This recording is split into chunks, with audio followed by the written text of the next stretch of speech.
अस्सलाम वालेकुम।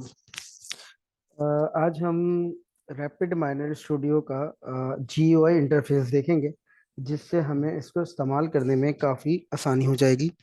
तो रैपिड माइनर सबसे पहले है क्या? अगर हम रैपिड माइनर की बात करें तो रैपिड माइनर हमारे पास एक ऐसी टूल है जिसके ज़रिए हम मशीन लर्निंग, डेटा साइंस और इस तरह के जितने भी टास्क हैं, वैलिडेशन के हों, मॉडलिंग के हों या डेटा प्रिपरेशन के हो, फीचर इंजीनियरिंग के हों, इस तरह के जितने भी टास्क हैं हम बड़े इजीली कर सकते हैं विदाउट डूइंग एनी कोडिंग।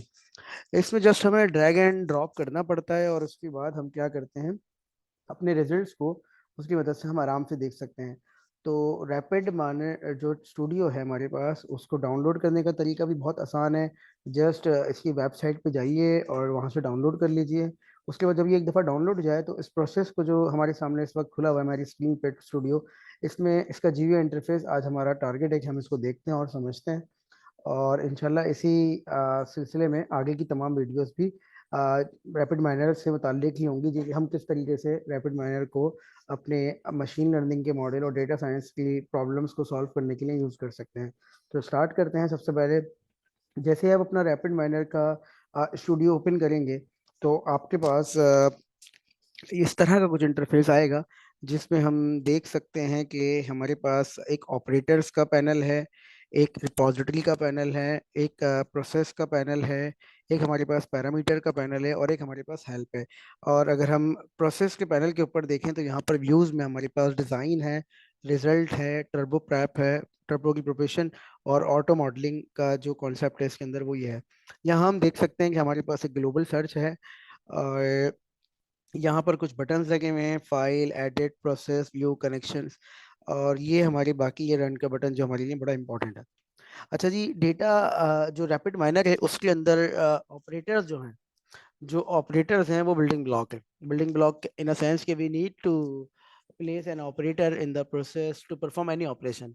हमारे पास ये डेटा के जितने भी ऑपरेटर्स का जो भी पोर्टल है, पैनल है, इसमें देखें हमारे पास हर किसी के अंदर डेटा एक्सेस के अंदर ब्लेंडिंग हो गया, क्लींजिंग हो गया, मॉडलिंग हो गया, स्कोरिंग हो गया, वैलिडेशन हो गया, यूटिलिटी।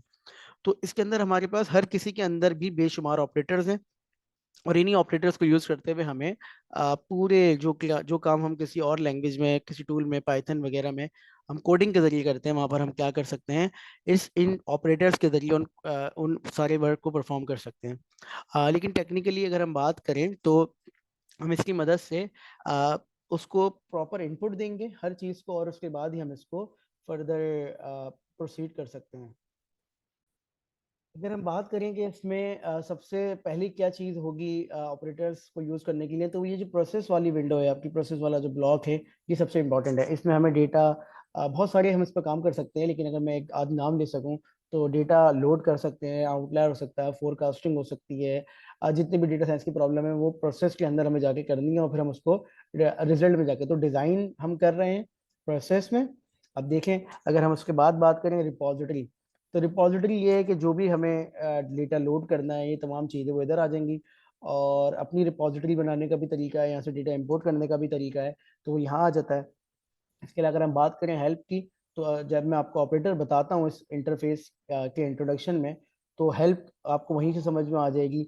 ये पैरामीटर्स क्या है, तो हम एक काम करते हैं, हम सबसे पहले कोई भी डेटा को लोड करते हैं और उसको देखते हैं।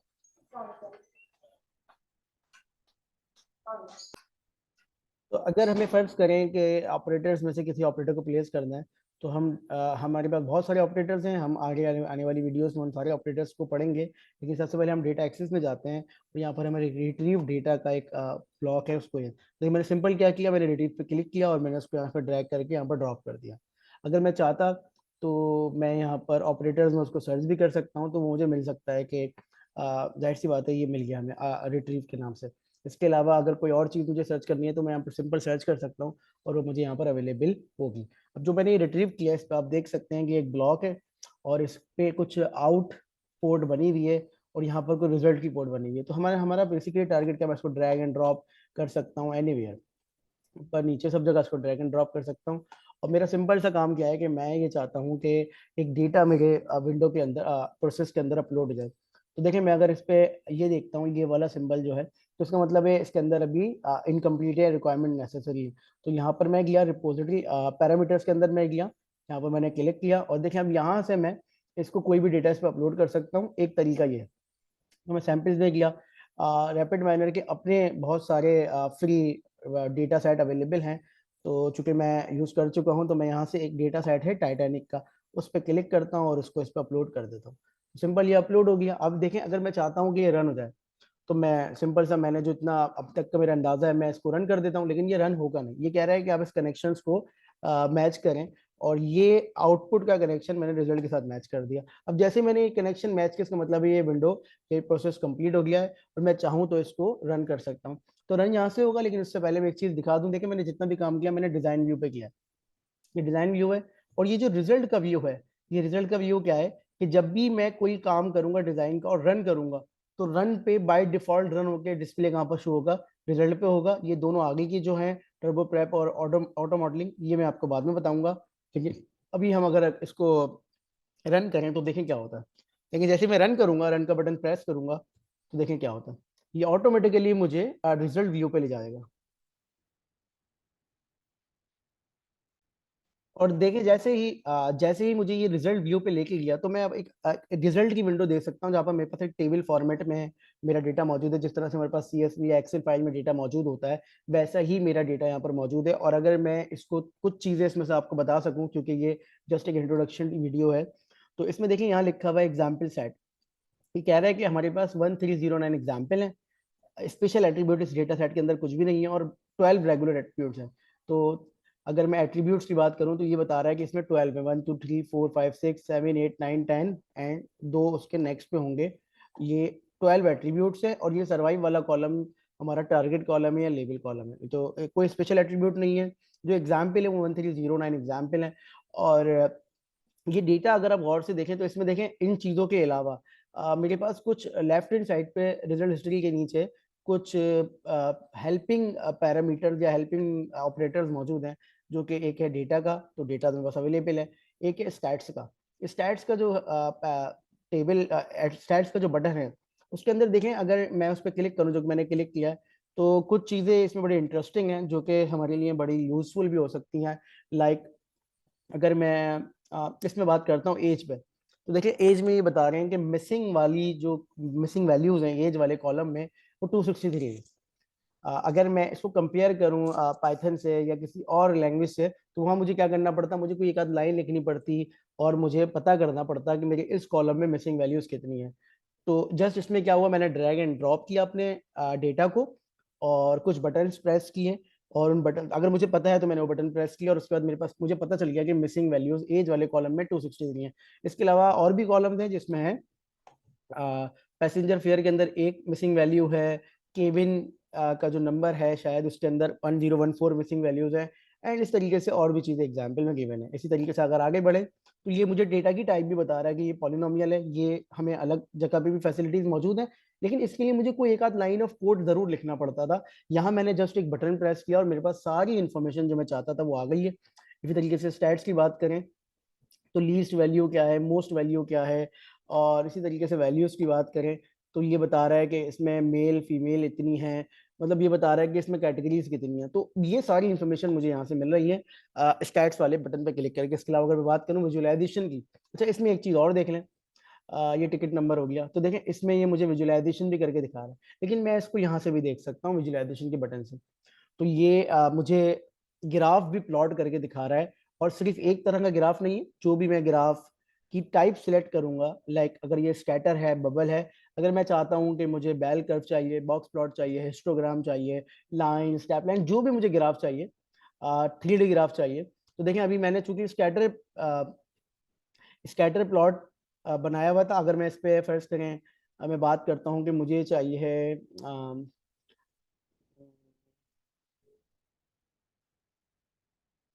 मैं फर्ज करें मैं ये चाहता हूँ कि मुझे ये स्कैटर मैट्रिक्स दे दे। तो देखिए स्कैटर मैट्रिक्स के लिए मुझे ये कह रहा है कि आप मुझे बता दीजिए, इसमें कह रहा है एटलीस्ट 2 न्यूमेरिकल कॉलम हमारे पास। अगर मैं कोई और ले लूँ, फर्ज करें मैं इसमें बात कर लेता हूँ पाई की, तो ये मुझे बता रहा है कि does only support more than 500 direction level. ठीक है, तो हम कोई और ले लेते हैं स्कैटर बबल के अलावा। अगर हम बात करें लाइन की। तो ये देखें लाइन आ गई, ये लाइन आ गई। अब इंटरेस्टिंग थिंग क्या है कि देखिए कलर ग्रुप भी मैं सिलेक्ट कर सकता हूँ यहाँ पर, कि कलर ग्रुप किस चीज़ को रिप्रेजेंट करेगा। और अगर मैं बात करूँ, देखिए मेरे एक्स एक्सिस पे क्या है, number of siblings on spouse, और यहाँ पर आ रहा है एक्स एक्सिस पे वाई एक्सिस पे दोनों चीज़ें। इसी तरीके से अगर मैं बात करूँ कि मैं कोई और ग्राफ ले सकूँ, लाइक अगर मैं देखना चाहता हूँ कि इसमें आउटलायर्स कितने हैं, तो ये देखें बॉक्स प्लॉट बन जाएगा। ये बॉक्स प्लॉट बन गया, हम इसको पढ़ेंगे आगे डेफिनेटली। और इस तरह से जितनी भी चीज़ें हैं मैं इसमें देख सकता हूँ, और इससे मैं इस तरह की जितनी भी इंफॉर्मेशन है वो निकाल सकता हूँ। अगर मैं वापस अपने डिज़ाइन व्यू पे जाऊँ, तो ये डिज़ाइन व्यू अगर मैं इस कनेक्शन को ब्रेक करना चाह रहा हूँ, कुछ और टिल्ट करना चाह रहा हूँ, तो मैं कर सकता हूँ। देखें ब्रेक ऐसे हो सकता है, और इसमें काफ़ी सारी चीज़ें हैं। तो हम तो अभी जनरल इंट्रोडक्शन की तरफ हैं। अगर हम बात करें कि हमें कोई चीज़ सर्च करनी है, तो फर्ज करें मैंने डेटा को सर्च किया, तो देखें ये मेरी इतनी हेल्प कर रहा है कि मैं एक्शंस अलग बता दिए, ऑपरेटर अलग बता दिए, मार्केट प्लेस के ऐसी कौन कौन सी एक्सटेंशन है डाउनलोड हो सकती हैं, रिपोर्ट की। तो मैं ये सारी चीज़ें यहाँ से अवेलेबल है। अगर मुझे कोई चीज़ सर्च करनी है तो मैं यहाँ से इसको ऐसे सर्च भी कर सकता हूँ। इसी तरीके से अगर मैं हेल्प की बात करूँ, तो मैंने जैसे इस पर क्लिक किया, तो देखिए अगर आप हेल्प वाले कॉलम को देखें, तो यहाँ ये मुझे ये भी हेल्प कर रहा है कि मैं इस विंडो को अगर ड्रैग करूँ, तो ये देखें मुझे बता रहा है कि आप इसका ट्यूटोरियल प्रोसेस यहाँ से पढ़ सकते हैं, और इसकी जितनी भी डॉक्यूमेंट वगैरह की जो भी चीज़ गिवन है वो मैं यहाँ पढ़ सकता हूँ। ठीक है, एग्जाम्पल पढ़ सकता हूँ, इस तरह की चीज़ें। अच्छा, एक व्यू की बात कर लें कि व्यू में अगर मैं चाहता हूँ कि किसी चीज़ को उसकी पोजीशन चेंज करना, तो मैं ऐसे कर सकता हूँ, और मैं इसको ऐसे ले जा सकता हूँ। मैं इसको मतलब मैं इसको ड्रैग एंड ड्रॉप मर्जी से कर सकता हूँ। मैं किसी प्रोसेस को हटा सकता हूँ। फर्स्ट करके मैंने ऑपरेटर्स को हटा दिया, तो अगर मैं चाहता हूँ कि ये चीज़ दोबारा मुझे मिल जाए, तो मैं व्यू पे जाऊँगा, और शो पैनल में जाके जो भी चीज़ मेरे पास मौजूद नहीं है मैं उसको दोबारा से अवेलेबल कर दूंगा।